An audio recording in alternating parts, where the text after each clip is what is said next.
Hi friends, how are you all? This is Anitha. Iran America మధ్య చర్చలు పాకిస్తాన్లో జరిగాయి. అవి విఫలమైన తర్వాత అమెరికా తన నేవీ ఫోర్స్ మొత్తం తెచ్చి హర్ముజ్ జలసంధి చుట్టూదా పెట్టింది. ఈ నేపథ్యంలో అక్కడ మళ్ళీ యుద్ధ వాతావరణ పరిస్థితులు అయితే నెలకొన్నాయి. పాకిస్తాన్ వేదికగా చర్చలు జరుగుతున్నాయి అన్నప్పుడే అవి విఫలమయ్యే సూచనలు ఉన్నాయని అందరికీ అర్థమైంది. బట్ ఇంకెవరు దొరక్క ట్రంప్కి ఫైనల్గా పాకిస్తాన్ చేతిలో పెట్టారు తన యుద్ధ భవిష్యత్తుని. యమన్ 2 టైమ్స్ మధ్యవర్తిగా వ్యవహరించి విఫలమైంది. సెప్టెంబర్లో ఒకసారి జెనీవాలో చర్చలు జరిగినప్పుడు ఆల్మోస్ట్ ఒప్పందం దగ్గరకు వచ్చి మళ్ళీ కాల్పులు స్టార్ట్ చేశారు. మళ్ళీ ఫిబ్రవరిలో 28న మనకు వార్ స్టార్ట్ అయింది. బిఫోర్ 2 డేస్ మళ్ళీ చర్చలు జరిగాయి. ఫైనల్ అగ్రిమెంట్కి వచ్చారు, మళ్ళీ అటాక్ చేశారు. సో 2 సార్లు యమన్ నేతృత్వంలో విఫలం అవటం వల్ల ఈ టైము యమన్ యాక్సెప్ట్ చేయలేదన్నమాట మధ్యవర్తిగా ఉండటము. 2 సార్లు మధ్యవర్తిగా ఉండి చర్చలంతా ఫలప్రదం అయిన తర్వాత వాటిని బ్రేక్ చేసి యుద్ధం స్టార్ట్ చేశారు. సరే, ఇంకా మళ్ళీ 3ఓసారి కనుక యమన్ కనుక ఇన్వాల్వ్ అయితే ఈసారి ఇరాన్ అసలు యమన్ని కంప్లీట్ టార్గెట్ చేస్తుందని యమన్ అసలు యాక్సెప్ట్ చేయలేదు. అండ్ టర్కీ అండ్ సౌదీ కూడా ముందుకు రాలేదు. ఫైనల్గా ఇండోనేషియాని అడిగారు. ఇండోనేషియాలో వరల్డ్లోనే ఎక్కువ ముస్లిం పాపులేషన్ ఉన్న కంట్రీ ఏంటంటే ఇండోనేషియా అనమాట. సో ఇండోనేషియాని అడిగితే ఇండోనేషియా రీసెంట్గా ఇజ్రాయెల్తో సత్సంబంధాలు నెలకొందనమాట. అక్కడ ఎంబసీ ఓపెన్ చేసింది. ఇండోనేషియాలో కూడా ఇజ్రాయెల్ ఎంబసీ ఓపెన్ చేయబోతుంది. ఈ నేపథ్యంలో వాళ్ళ మధ్యవర్తిత్వానికి వెళ్తే ఇజ్రాయెల్ కోపం వస్తుందని ఇండోనేషియా కూడా నో అని చెప్పింది. ఇంకా ఫైనల్గా వాళ్ళకున్న ఏకైక ఏం చెప్పినా చేసే పాక్ అనమాట. సో ఈ అవకాశాన్ని బాగా అందిపుచ్చుకోవచ్చని పాక్ కూడా చాలా హ్యాపీగా స్టార్ట్ చేసింది ఇస్లామాబాద్లో. అటువైపు నుంచి జేడీ వ్యాన్స్, ఇటువైపు నుంచి ఇరాన్ పార్లమెంట్ స్పీకర్ అండ్ విదేశాంగ మంత్రి ఇద్దరు వచ్చారు. సో అక్కడ జేడీ వ్యాన్స్ బయలుదేరగానే ఈ చర్చలు ఏవైతే ఉన్నాయో ఇవి కనుక విఫలం అయితే ఇరాన్ అంతు చూస్తాను అని చెప్పేసి స్టేట్మెంట్ ఇచ్చారు. ఇక్కడ ఇరాన్ వాళ్ళు పాకిస్తాన్లో కాలు పెట్టగానే యుఏఈ మా దగ్గర ఏదైతే అప్పు తీసుకుందో పాకిస్తాను అది మొత్తం వడ్డీతో సహా ఇమ్మీడియట్గా పే చేయాలి అని చెప్పేసి వాళ్ళు అనౌన్స్మెంట్ ఇచ్చారు. సో దానికి పాకిస్తాను సౌదీ అరేబియా హెల్ప్ తీసుకుంది. వాళ్ళ కండిషన్ మీద మీ దగ్గర ఉన్న F-15 రిమైనింగ్ మిసైల్స్ కొంతమంది గ్రౌండ్ ట్రూప్ వీళ్ళందరినీ పంపిస్తే ఇమ్మీడియట్గా ఇప్పుడే ఇస్తారని చెప్పేసి వాళ్ళు హామీ ఇచ్చారనమాట. అందుకనే పాకిస్తాను F-15 ఇవన్నీ కూడా సౌదీకి వచ్చాయన్నమాట. సో యుఏఈకి పే చేయాల్సి వచ్చింది. అట్ ద సేమ్ టైం దీని ఆసరా తీసుకొని యాక్చువల్లీ 2 వీక్స్ సీజ్ ఫైర్ ఇచ్చారు. దీని ఆసరా తీసుకొని ఇక్కడ చర్చలు జరుగుతున్నాయి. ఈ చర్చలతో మాకేం సంబంధం లేదని ఇజ్రాయెల్ లెబనాన్ని అటాక్ చేసి 1 నైట్లో 250 మెంబర్స్ని కిల్ చేస్తున్నట. అక్కడ అలా యుద్ధ వాతావరణం నెలకొంది. ఇక్కడ చర్చలు ప్రారంభమై ఈ చర్చలు అయితే పూర్తిగా విఫలమని చెప్పొచ్చు. చర్చలకు ముందే అసలు ఆ ఎజెండాలో ఏమున్నాయి, ఆ 10 డిమాండ్స్లో కనీసం ఒక 50% అన్న దగ్గరకు వచ్చున్నారా, ఒకరు కొంచెం తగ్గి ఇంకొకరు కొంచెం తగ్గి కొంచెం యాక్సెప్ట్ చేయడానికి వాళ్ళు కొంచెం అన్న సుముఖంగా ఉన్నారా లేదా అని ఆలోచించకుండా ఏ ఒక్కదానికి మేము అంగీకరించమంటే మేము అంగీకరించడం అని చెప్పి స్టేట్మెంట్స్ ఇచ్చుకుంటూ ఉన్న 2 కంట్రీస్ని తీసుకెళ్ళి ఇస్లామాబాద్లో కూర్చోబెట్టారు. అవి విఫలం అయ్యాయి. సో ఆ విఫలం అవడంతోనే ఇంకా ట్రంప్ అంతం చూస్తాము, మీ నాగరికత లేకుండా చేస్తాననేసి ఆయన సంగతి అందరూ తెలిసింది కదా. రోజుకు ఒక స్టేట్మెంట్ ఇస్తారు. కాసేపు శాంతి చర్చలు అంటే అసలు ఏమీ జరగలేదంటాడు, కాసేపు యుద్ధం అయిపోయిందంటాడు, మేమే గెలిచామంటాడు. సో ఇవన్నీ అందరికీ విసిగెత్తిపోయింది. సో ఫైనల్గా అంతకుముందు నుంచి ఏదైతే ఇరాన్ చెప్తుందో మేము హర్మోజ్ నుంచి వెళ్ళేటువంటి ప్రతి నౌక మీద కూడా టారిఫ్ విధిస్తామని చెప్పింది, ట్యాక్స్ కలెక్ట్ చేస్తామని చెప్పేసి. అది యాక్చువల్లీ ఫ్రీ వాటర్ ఫ్లో అనమాట. అలా ట్యాక్స్ కలెక్ట్ చేయకూడదు. బట్ యుద్ధం ద్వారా మాకు చాలా నష్టం కలిగించారు కాబట్టి మేము అలా వసూలు చేసుకొని మేము ఇరాన్ని పునర్నిర్మించుకుంటామని చెప్పేసి అనౌన్స్ చేశారు. దీనికి ట్రంప్ అసలు యాక్సెప్ట్ చేయలేదు. బికాజ్ అన్ని కంట్రీస్ ట్రంప్ మీద పడతాయి, మీ వల్ల యుద్ధం వచ్చింది కాబట్టి ఇప్పుడు మేము పే చేయాల్సి వస్తుందని చెప్పేసి రిమైనింగ్ కంట్రీస్ అన్నీ కూడా ట్రంప్ మీద నిగురుతున్నాయి. కాబట్టి మీరు ఎలా కలెక్ట్ చేస్తారు, నేనే తెచ్చేసి వాళ్ళకి సెక్యూరిటీ ఇచ్చి నేనే పంపిస్తాను వాళ్ళని చెప్పేసి మొత్తం నేవీ ఫోర్స్ మొత్తం తెచ్చి హర్మూజ్ కావతల వాళ్ళని అక్కడ నిలబెట్టున్నారు అనమాట. సో ఈ నేపథ్యంలో అలాగే ఈ 2 వీక్స్ సీజ్ ఫైర్ ఇవ్వడము, అంతకుముందు ఇరాన్ని ఆంక్షల నుంచి కొంచెం సడలించారు. మీ ఆయిల్ ఎవరికైనా అమ్ముకోవచ్చు, 30 డేస్ వరకు అమ్ముకోవచ్చు అని చెప్పేసి సడలించారన్నమాట. సో ఆ నేపథ్యంలో యాక్చువల్లీ చైనా 80% ఇరాన్ నుంచి ఎప్పుడు కూడా ఆంక్షలు ఉన్నా లేకపోతే 80% ఆయిల్ అనేది ఇరాన్ నుంచి వెళ్తాయి. సో చైనా కంపల్సరీ అక్కడి నుంచి తీసుకెళ్ళాలి. అలాగే మనకు కూడా నిన్ననే ఒక 2 షిప్స్ అయితే మనకి ఇరాన్ నుంచి వచ్చాయి. 7 years తర్వాత మనం ఫస్ట్ టైం మళ్ళీ ఇరాన్ నుంచి ఆయిల్ అనేది తీసుకున్నాం. నిన్న 2 షిప్స్ వచ్చాయి. సో ఎప్పుడైతే వాళ్ళు టారిఫ్ ఈ చర్చలు విఫలమైన తర్వాత కంపల్సరీ టారిఫ్ పే చేయాల్సిందని అనౌన్స్ చేసిన తర్వాత ట్రంప్ తీసుకొచ్చి ఆ సైన్యాన్ని అక్కడ పెట్టారు. ఒకప్పుడు మీన్స్ ఈ యుద్ధం స్టార్ట్ అయింది 40 daysలో హర్మోజ్ జలసంధి నుంచి ఏ షిప్ని బయటకు వెళ్ళనివ్వట్లేదు. దానివల్ల ప్రపంచం మొత్తం మనకి ఆయిల్ సంక్షోభం ఏర్పడింది. గ్యాస్ కానివ్వండి, ఫెర్టిలైజర్స్ అన్నీ. ఇప్పుడు ట్రంప్ కూడా వచ్చి తన యుద్ధ నౌకలను అక్కడ పెట్టి మేము కూడా వెయిట్ని పోనీ అన్నాడు. అగైన్ సేమ్ సిట్యుయేషన్ మళ్ళీ రిపీట్ అవుతుంది కదా.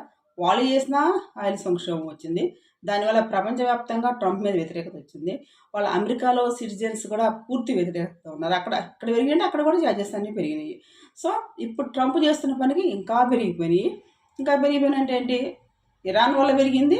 సేమ్ ఇప్పుడు మీ వల్ల కూడా సేమ్ అదే జరుగుతుంది. మీరు దానికి సొల్యూషన్ లేకుండా మేము మా అనుమతి తీసుకొనే వెళ్ళాల్సి ఉంటుంది. ఏదైనా ఫుడ్ సంబంధించి కానీ మెడిసిన్కి సంబంధించి కానీ షిప్స్ అయితే మేము అలౌ చేస్తాం, రిమైనింగ్ అన్నిటి కూడా మేము స్టాప్ చేస్తాం అన్నారు. సో మీరు అక్కడ స్టాప్ చేస్తే గల్ఫ్కి వచ్చే ఏ నౌకనైనా మేము వెళ్ళలేమని చెప్పేసి ఇరాన్కి వచ్చింది. సో ఇప్పుడు గల్ఫ్ చిక్కుల్లో పడింది. వాళ్ళకి మెయిన్ ఓన్లీ అక్కడ గ్యాస్ అండ్ ఆ డేట్స్ ఉంటాయి కదా, అవి తప్ప రిమైనింగ్ ఫుడ్ ఏముండదు అనమాట. ఈ గ్యాస్ మీద బతుకుతుంది, గ్యాస్ అండ్ ఆయిల్ మీద. సో ఫుడ్ మొత్తం కూడా బయట నుంచి రావాలి, ఆహార పదార్థాలు ఏవైనా సరే. వాళ్ళకి అక్కడ 3 రేట్స్ పెరిగిపోయింది అనమాట ఫుడ్ దొరక్క. సో ఈ ఫుడ్ ఐటమ్స్ మీద ఇప్పుడు మరి వాళ్ళకి కూడా రావాలి. మరి గల్ఫ్ వాళ్ళందరూ తీవ్ర ఒత్తిడి తెస్తున్నారు ట్రంప్ మీద. ఏ చిన్న ఆధారం అంటే చిన్న లూప్ హోల్ దొరికినా ఎగ్జిట్ అయిపోవడానికి రెడీగా ఉన్నారు ట్రంప్. ఈ నేపథ్యంలో ఇటు బ్రిటన్ కానివ్వండి, నాటోలో ఉన్న దేశాలు ఏవైనా సరే మేమైతే ఇక్కడ నావికా దళాన్ని ఏదైతే అక్కడ సెక్యూరిటీగా పెట్టారో దానికి మేము మద్దతు ఇవ్వటం లేదు, మేము ఇన్వాల్వ్ అవ్వమని అనౌన్స్ చేసాయి. ఇంతకుముందు కూడా హార్మోజ్కి సంబంధించి హెల్ప్ అయినప్పుడు బ్రిటన్ కానీ ఫ్రాన్స్ ఏవి కూడా మద్దతు తెలపలేదు. ప్రజెంట్ ఇప్పుడు కూడా అవి కూడా ఏవి మద్దతు తెలపడం లేదు. సో దీన్ని చూస్తే ఇప్పుడు చైనా తన షిప్స్ని కంపల్సరీ తీసుకెళ్లాల్సిందే. ఇరాన్ నుంచి తీసుకెళ్లాల్సింటే ట్రంప్ పర్మిషన్ తీసుకొని వెళ్ళాలి. ట్రంప్ పర్మిషన్ వాళ్ళు ఎందుకు తీసుకుంటారు, అసలు హూ ఆర్ యూ అంటారు. ఓకే, హర్మోజ్ నుంచి వెళ్ళటానికే ఇప్పుడు ఇరాన్ అడుగుతుంది, మేము టారిఫ్ కలెక్ట్ చేస్తాము అంటుంది. బాగా డెస్ట్రాయ్ అయిపోయింది కాబట్టి ఆ టారిఫ్ని ఇవ్వాలా వద్దా అనేది అన్ని కంట్రీస్ డిసైడ్ చేసుకుని ఎంత ఇవ్వాలి, అది ఇవ్వకుండా వెళ్ళాలా అనేది చర్చల ద్వారా పరిష్కరించుకోవాలి. మీరు కూడా వచ్చి అదే పని చేస్తే మేము కూడా టారిఫ్ కలెక్ట్ చేస్తాము, హూ ఆర్ యూ.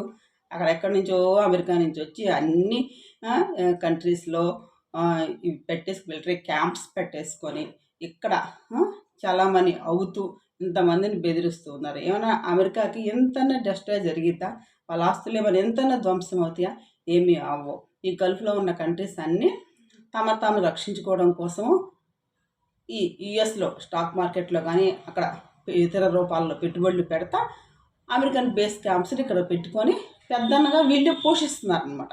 సో అంతకు మించి అమెరికా వల్ల వీళ్ళకి ఏమీ ఉపయోగం ఉండదు. వీళ్ళ ఆయిల్ ఫ్యూచర్లో అయిపోయి అసలు ఉనికే లేకుండా పోతుందేమో, తర్వాత ఇబ్బంది పడాల్సి వస్తుంది అని చెప్పేసి వీళ్ళు వేరే ప్రాంతాల్లో పెట్టుబడులు పెడుతుంటారు అనమాట. చాలా ఎక్కువ పెట్టుబడులు పెడుతుంటారు. సో అందువల్ల అమెరికా బేస్ క్యాంప్స్కి ఇక్కడ వాళ్ళు అవకాశం ఇస్తారనమాట. సో దీన్ని ఆసరాగా తీసుకొని ట్రంప్ వీటి మీద ఆధిపత్యం చెలాయిస్తారని చూస్తారు, జస్ట్ ఫర్ నేమ్ కోసం మాత్రమే. సో దీన్ని ఆసరా తీసుకొని ఒకవైపు ఇజ్రాయెల్ అది లెబనాన్ మీద పూర్తి స్థాయి అటాక్ చేస్తూనే ఉంది.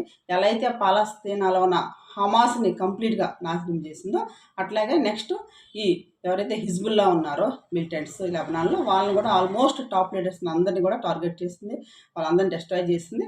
ఇప్పుడు తీవ్ర స్థాయిలో అక్కడైతే భీకరంగా దాడులు చేస్తుంది.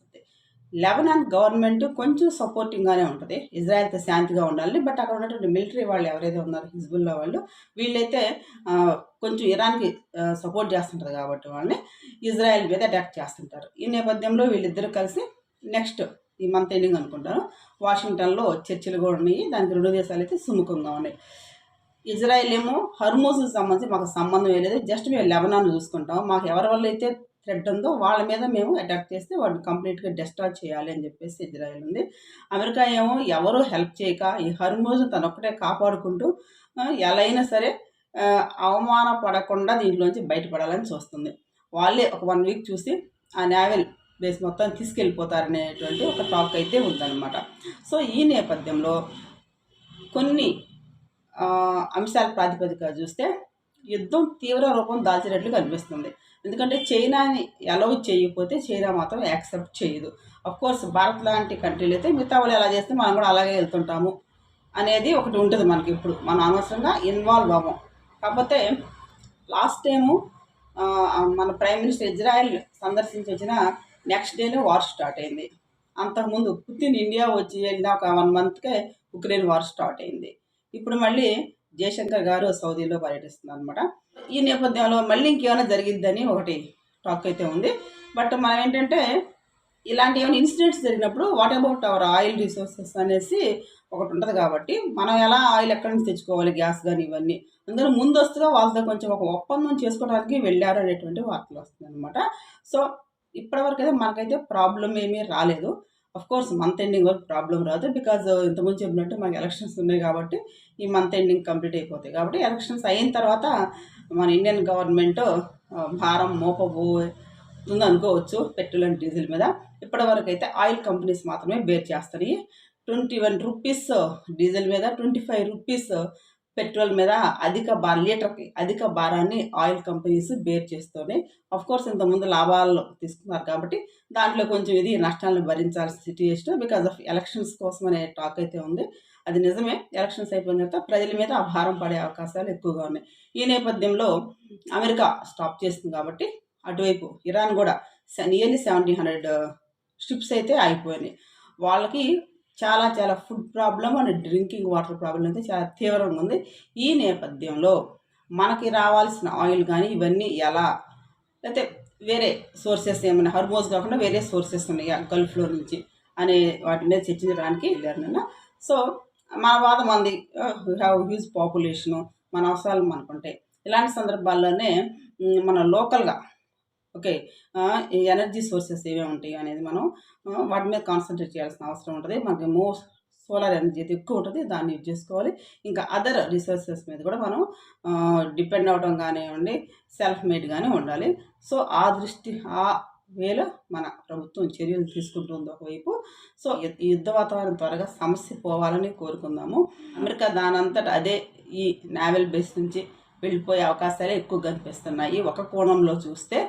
ఇంకో కోణంలో చూస్తే చైనా కనుక ఇన్వాల్వ్ అయ్యిందంటే చైనా షిప్స్ మినిమం డైలీ ఒక 10 షిప్స్ వరకు చైనా వెళ్తుంటాయంట. అంటే 80% డిపెండ్ అయిందంటే మోర్ అనమాట కావాలి. కాబట్టి ఇప్పుడు ఈ పరిస్థితుల్లో అమెరికా కూడా వాటిని స్టాప్ చేసింది అంటే కనుక చైనా అయితే అసలు ఊరిపోతూనే అవకాశం ఉంది. బట్ రష్యా అయితే ఎక్కడ కూడా డీప్గా అయితే ఇన్వాల్వ్ అవ్వలేదు. బికాజ్ ఇటు నుంచి కొంచెం ఆయిల్ అనేది మనకు తక్కువగా లభిస్తుంది కాబట్టి ఎక్కువ రష్యా నుంచి తీసుకుంటున్నారు. కాబట్టి వాళ్ళైతే బాగా సేల్ చేసుకుంటున్నారు. $40-50 అమ్మే రష్యా వాళ్ళు ఇప్పుడు 110, 120కి వెళ్ళిపోయి ఉన్నారు. అంటే ఉక్రెయిన్ మీద దాడులు చేసి ఆర్థికంగా బాగా నష్టపోయిన రష్యా ఈ గల్ఫ్ వార్ వల్ల బాగా ఆర్థికంగా పుంజుకుందని ఒక రకంగా చెప్పవచ్చు, పూడ్చుకుందని కూడా చెప్పవచ్చు. సో అందుకని రష్యా చాలా తక్కువగా ఇన్వాల్వ్ అవుతుంది. ఇంకేదైనా అదర్ కంట్రీ ఒక కీ రోల్ తీసుకొని ఈ యుద్ధాన్ని ఆపగలే శక్తి ఎవరికి ఉందా అని చూస్తే నాటో కంట్రీస్ ఏవి కూడా మేము దీన్ని ఇన్వాల్వ్ అవ్వని తెగేసి చెప్పినాయి ఈరోజు కూడా. సో ఈ నేపథ్యంలో ట్రంప్ తన మాటల ద్వారా కాకుండా చేతల ద్వారా మరోసారి ఎలా నిరూపించుకుంటారో, శాంతి వైపుగా వెళ్ళిపోతారా ఈసారి, లేదా ఇంకా అశాంతిని క్రియేట్ చేస్తారా అనేది వేచి చూడాల్సింది. Thank you for watching this video.